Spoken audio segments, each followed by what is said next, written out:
À propos de ce thème qui revient par récurrence chaque fois, est-ce qu'il y a eu abus sexuel dans la rencontre d'un homme et d'une femme, ou est-ce qu'elle a consenti? Est-ce qu'elle a cédé mais sans consentir, ou consenti mais sans vraiment céder?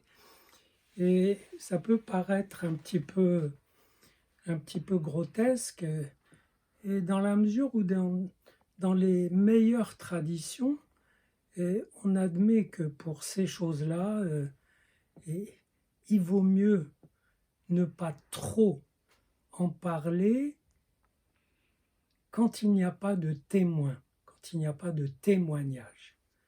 Vous savez que la Torah a étudié ces cas.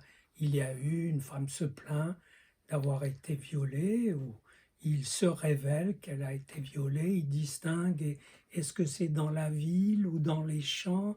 Est-ce qu'elle a pu crier, c'est-à-dire alerter, ou bien elle n'a pas pu, etc.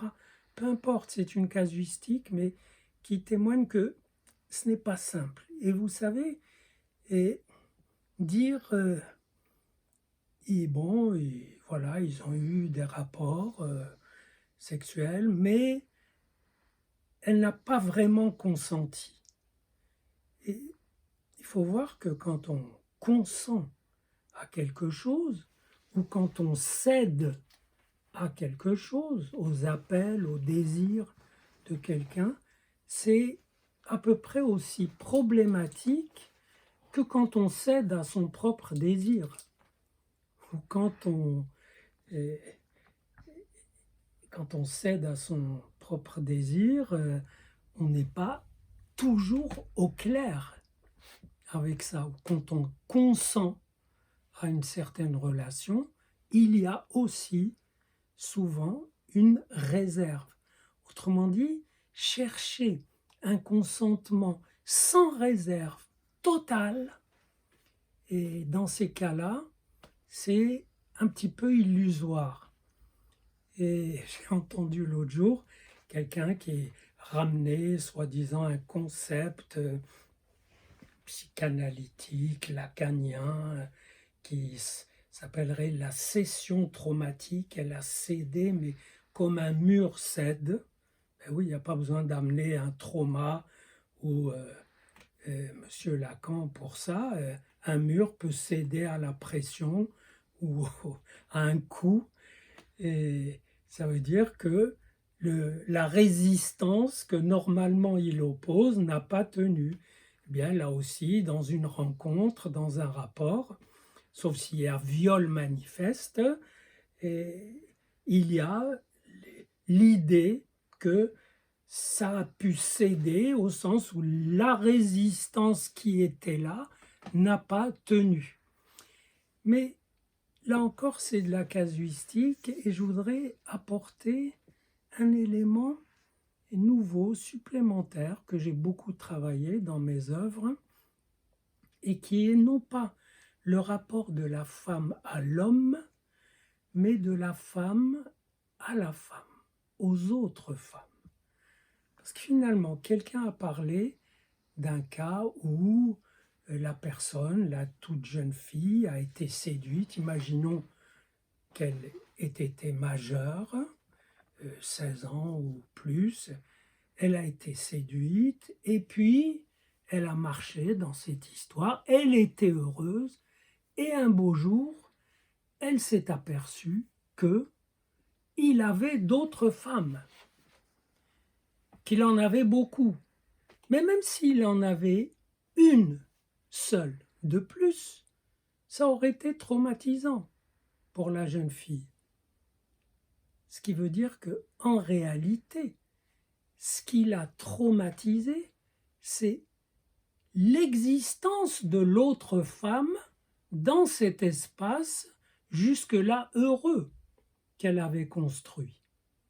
Or, vous savez, dans ma théorie, l'entre-deux femmes est un repère essentiel. Ça veut dire que si une femme n'est pas sûre de sa féminité, n'est pas suffisamment sûre de sa féminité, elle peut à tout moment considérer que dans le rapport à l'homme, elle a été forcée, elle a été obligée, elle a consenti mais pas tout à fait, etc. Elle peut revenir et vouloir réécrire l'histoire de ce rapport. Pourquoi? Parce que elle n'a pas une certaine sérénité par rapport à son identité de femme. Et qu'est-ce qui la rend peu sûre dans son rapport à sa féminité? Eh bien, c'est l'autre femme. L'autre femme dont elle peut être jalouse parce qu'elle suppose toujours que l'autre femme, elle, est féminine, qu'elle a même accaparé les attributs du féminin et qu'avec sa force féminine, elle vient perturber sa petite féminité à elle.